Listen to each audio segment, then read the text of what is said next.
So you want to add a deck builder into your collection? Today we're showing down the Hunger vs. Clank. Hello! Welcome to Bad at Board Games. He's bad at board games. I'm Brad Lake. And I'm Topher Ferguson. And we're bad at board games, so you don't have to be. Today we are going to be talking, he already said it, Clank, Hunger, which is better? They're deck builders, they're push your luck. The Hunger is about being a vampire, going out in one night, having 15 hours or 15 turns to get as many points and eat as many people as you can, and then get back to the castle before daylight turns you into ashes. Yes, and Clank is your standard deck builder with a dungeon crawling theme. Your adventurers going out with the rest of your party deep into the dungeon collecting treasure and hopefully making your way back out before the dragon turns you into ash. So how are we going to be breaking these down today, Toph? Yes, so today for this showdown, we're going to be talking about the mechanics of these two games, especially because they are similar in that aspect, and then talk a little bit more about our views with the game itself. So let's dive into mechanics, and obviously it's a deck builder. Let's talk deck building first. Clank. Clank is a standard, typical, clean deck builder. You are curating your deck based on the cards that are coming up in the market that you can choose. Do you want speed? Do you want to buy things? Do you want to work your way into buying more things from the market? And so you have to get gold. Do you want to make sure that you're able to fight and get swords? You are curating your deck to get exactly what you want to do as you adventure into the depths. And the Hunger, I would say, is more simplistic deck builder, even though it has multiple layers to it. But you have speed. You're collecting cards that give you speed. If you get and eat humans, so to speak, those allow you to get bonuses, because when you pull out one of your vampire cards, if you have a human with it, it'll give you maybe more speed or some other bonus or another card. So you kind of want this mix, but you only have to worry about the speed. The speed allows you to move. The speed allows you to hunt your prey. So, and then the deck fights against you, but we'll get into that. So pressure luck, another huge aspect of these two games. When it comes to Clank, the pressure luck aspect of this game is getting down as far as you can in the dungeon, getting exactly what you want, and especially as soon as somebody else makes their way out of the dungeon, working as quick as you can to get out of it yourself while saying, you know what, there's some pretty gold right there, and I kind of want to stay around to get it. Do you not? You got to get out of the dungeon. You at least got to get above ground so that you can count your points at the end of the game. And so in the Hunger, you start at the castle, everybody, and then you're going on this big spiral. I kind of think of it as like this big nautical shell, and there's a few different paths that you can take, and you can go for treasure, you can go for missions, or you can try to get all the way to the labyrinth where the rose gives you more points and extra things that happen, but it's the furthest away from the castle. So are you going to be able to get all the way out and get back to the castle? Time will tell. And some of us don't make it. So we talked about, will we make it back? Will we make it above ground or out back to the castle? A good part of this game is the end game trigger as well. And that is going to be a vary between the two games. With Clank, you have the time, all the time in the world to explore in the depths. Do you go even deeper down to get the better treasures? You've got the time to do it. It's not an issue until somebody makes it up and out of the dungeon. And as soon as they do, you start a quick timeline of you got to get your tail above ground. So the end game trigger with this one is not necessarily set just because of the board. It's set based on the other people that you're playing with. And if somebody gets knocked out. Yes, true. Yeah. Yes, if somebody gets knocked out, you got to watch out for that dragon. He'll come and attack, or some of the other things will come and attack as well. And then the Hunger has a finite number of turns. You have 15 turns. You get, and if you have 2 people, you get 15 turns. If you have 5 people, you get 15 turns. You're going to try to go out, and you're going to try to make it back. And there's 2 different modes to this board. You're going to lose points, or you're going to die.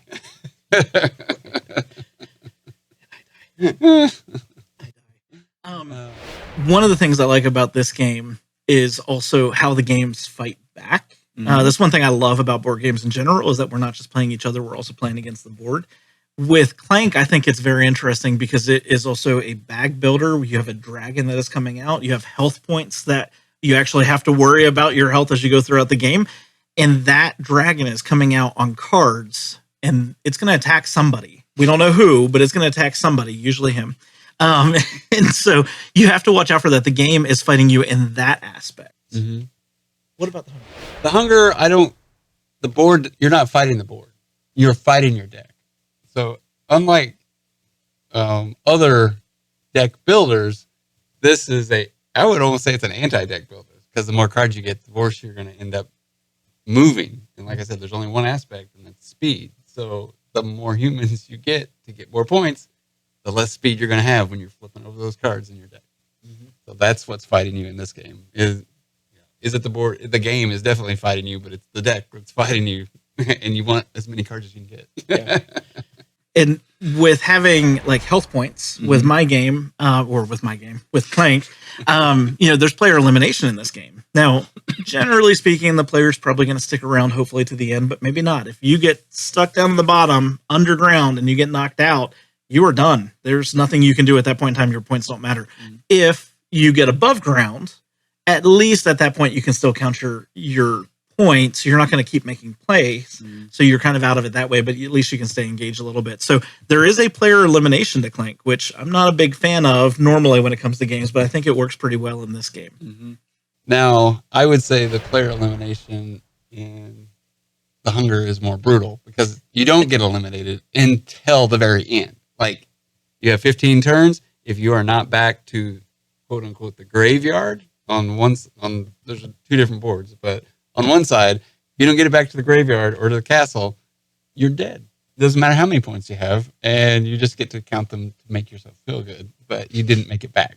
On the other side, there's, the further away from the castle you are, you may lose like 20 points or 30 or 15 and as you get closer, but I kind of like the one where you die or you don't die right at the end. The sun comes up and poof, Topher dies.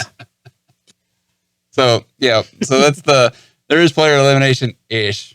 But you have a timer.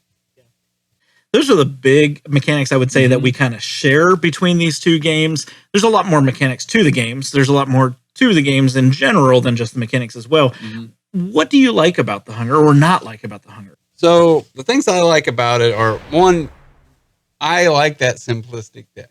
I just have to worry about speed. But on the board itself, I've got missions. I've got wells that allow me to hunt twice. I have different buildings that can allow me to get rid of cards to thin my deck out, but then I'm risking not moving and doing other things. So it's like, it's always this give and take. If I do that, then am I not going to get far enough out? I always feel like the choices I have on the board's not fighting me, but the board gives me so many choices that I'm then like comparing that to like, okay, do I go and do that and not hunt? Or do I go and do this and then potentially not get back to the castle? Like, that's where the board is like, I feel like there's options on the board that fight the deck. Like, they're head to head against each other. Yeah. So that's kind of what I like about Hunger. Nice. I like quite a number of things about Clank. I like that there's a lot going on that you can kind of choose between in the board. In your deck, you really do have to kind of curate to get to that. So you could go and you can get treasure. You can buy things at the market. I love the fact that it has the bag builder. It has more resource management as well, because you are collecting wealth as you go throughout the game. You're also collecting these treasures and these things that you kind of got to manage, some of which are going to give you immediate bonuses, some end game bonuses. I also like the fact that as long as you get above ground, you're good. But if you can get completely out of the castle, you're going to get an extra 20-point bonus. So that end game bonuses, as opposed to just poofing into dust, I think is another kind of maybe friendlier aspect to the game. I mean, 20 points is probably going to cause you to, not win or win if you are going to get it or if you're not. But those are things I like. This game, I do find, though, is a lot more difficult to move. There's, and this is just me being terrible at curating my deck, but I have seen so many times where it's so difficult to move from one room to the next. You might only have one room you can move to, and then you're stopped. Crystal Caverns stop you. Sometimes it's harder to move through things. You got to get keys. And that is a challenge in itself that, maybe I'm not doing quite as many things on the board, like with the Hunger that the board has to do, but at the same time, it can really limit what you're doing. You got to have a good deck, but you also, there's a lot of paths and a lot of challenges in this game. The other thing, I guess my favorite part about the Hunger is that, and it goes kind of with the theme, and I didn't know about it until I heard somebody or read it or something. Is like, basically, if you think of, you're going out and eating a lot, you're sucking the blood out of a lot of humans, right? and now you're getting kind of slow, and fat, and like I'm feeling all good, but then the deck is now fighting you, getting back. Like you're flying throughout the whole board, and then when you turn around to try to come back, oh, I got 3 humans. There's 0 movement. Like your speed is like, oh my god, and then all you're trying to do is you're literally racing. You're just trying to get back. That is literally like how you feel. Like every card I have, everything I'm drawing, and you're not stopping to do anything on the way back because you pressed your luck out, and then you're trying to get back in 4 turns or something out of the 15. At least with the cards that I've got in my deck, I'm buying things that I want, and they might fight against me a little bit here or there, but nothing like, oh my goodness. So that's the side of it that I find fun. Is the ending of the hunger. I think it's hilarious. Yeah. There's definitely more of kind of the climax of, are you going to make it? Kind of stress with this one. This one has it, but this one. Well, the stress in yours is the bad, right? Yes, like making the noise and potentially dying early. Yeah. So if you're not familiar with Clank, as you stumble or trip, or as you make noise, as you use items that cause you to make noise, you have to add cubes to the board to Clank. You're adding into it. And then anytime the dragon comes, they go into the bag builder. And so the more noise you make, the more of your cubes are going into the bag, which means it's likely that the dragon is going to come attack you as opposed to somebody else. So yeah, that is a fun aspect of this game that I do like. And so one of the things we've been talking a lot more about and trying to help you, but it's just our opinion, is the value, right? So both of these are by Renegade Games. Clank is about 6 years old. The Hunger came out last year. Just released an expansion, I believe, coming out. I don't know if it's available just yet. However, they're both $40. Now, this wasn't when it came out, but now it's a $40 deal. And, this one plays at 5 players. Clank plays at 4.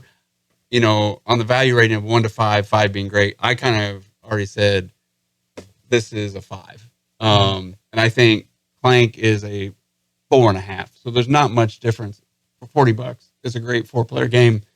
Just being able to have that extra player in Hunger kind of kicks this one over the edge, in my opinion. And where's the weight rating or the complexity of these games? Both of these are going to be pretty similar when it comes to complexity. The weight rating, according to BGG, is about 2.2, 2.25, depending on the game, which is relatively the same. I would argue that a little bit when it comes to Clank. I think Clank is definitely a lower weight game than the Hunger. And I think that because there is a little bit more going on in the Hunger, especially in the board aspect. But just a smidge, right? Just a little bit, yeah, not much. I wouldn't go below 2 with Clank, and I think the Hunger, I wouldn't go any above 2.25. So I think they're both there at the same level, and I think that's a pretty accurate rating. So good for entry level, but both of these are complex enough to pull in your heavier gamers to still enjoy. So we can play with a wide range of players at the table, which is good. So what's your rating, your BGG rating out of 10? And if you want further, like more in depth, we have 2 videos. Maybe they'll be here. There'll definitely be links down below where you can see our deep dive into the Hunger and deep dive into Clank. But what's your rating out of 10? So starting with Clank, my rating is a solid 8 out of 10. It's a fantastic game. And I think the fact that it is 6 years old and it is still ranking for me at an 8, it's great. I love it. And when it comes to the Hunger, honestly, I'm also rating it an 8. Same, I kind of was surprised. I thought the Hunger I would rate a little bit lower. This lived up to the expectations as well. So I'm glad that it's an 8. They're both solid games. Yeah. I thought you were going to rate the Hunger lower than Clank. That's what I thought I would. But the more that I thought about it, the more that I thought, especially about how much enjoyment we have playing it in our gaming group with other people, it's an 8. It's a fun game. Yeah. And I think the Hunger is an 8. I really enjoy it. It's hitting that sweet spot where I love to have a 5-player game. I wish I could have more 5-player games. And then, but Clank for me started out as a 6. But like immediately went from a 6 to like a 7.5, and now it's like an 8. Like I like Clank. I would rate that at an 8. I think it's the same rating as the Hunger. If somebody wanted to play either one, I'd sit down and play. Yeah. Which one edges out though? Like if Yes. you have 2 tables and Clank, you've got a group of people that need one more player of Clank, and you've got a group of people that need one more player in the Hunger. Where are you going? Clank. For me, it's Clank. Theme wise, I love the vampire theme, but I love a good dungeon crawl game. I like that fantasy aspect. It's just a fun game all around, you know, not too difficult complexity wise, but I like the fact that I can curate my deck a little bit more than I can curate my deck when it comes to the Hunger. So when kind of the main mechanic of the game, I prefer this just a little bit more to this one. And I'm the opposite. I want to go over to the Hunger. I think the board and what you can do on the board just makes me feel like I have a few more options on the Hunger. And I love the way it looks. I think it's a really, really beautiful game, and I like the way it plays. So, but I'll play either one anytime. Yeah, they're both great games. Yeah. So we hope you enjoyed this. We had one of our subscribers, and you know who you are, recommend this, and we said we're going to do it. And so we've broken it out into some deep reviews. We've broken it out into a couple gameplays, and I'm enjoying this. So I think we may be doing more of these where we do a gameplay. And I know it's nothing new. Like Rado does it. He does the run through and he does an immediate, like, what did he think of it? Ours are going to be a little bit different than that. But, you know, I like doing the playthroughs, and why not come along for the ride for the few people who like to watch those. And it's been fun doing this kind of like a showdown because it's really forcing us to compare similar mechanics and see which one really do we enjoy between the two of them. And I'm kind of glad the fact that I'm picking a game different than what you are. Yeah. Because we do like different things. Yes, exactly. And what games would you like to see us compare? That would be interesting. Can't guarantee we're going to be able to do any or all of them, but I would love to do more of this. So if you enjoyed this, you know, let other people know. Hit the subscribe, hit the like, comment, tell us which 2 games you would be interested in us comparing. Excellent. You guys have a great night. We really appreciate that you took the time to watch it. Bye. Bye.